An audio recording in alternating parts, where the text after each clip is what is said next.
Hello everyone, welcome back to my YouTube channel 99 Reviews. In this video, I am going to tell you how you can set different ringtone for different apps and works. So let's begin the video.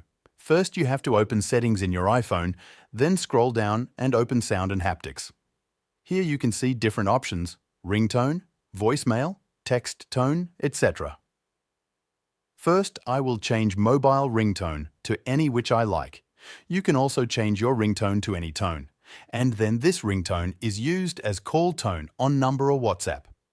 There is another option, text tone. Whenever you type, your keyboard gives a sound.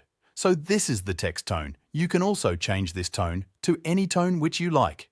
Voicemail can also be recognized by any specific sound. You can select a different tune for voicemail, so whenever you receive a mail, that particular tune notify you. In this section, new mail, sent, mail, calendar alerts, reminder alerts, and default alerts are there.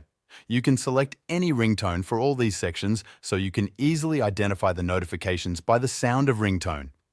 By this way, you can use different ringtones for different purposes. That's it for the video. I hope you guys like it. Don't forget to subscribe to my YouTube channel 99 Reviews, and I will see you in the next one.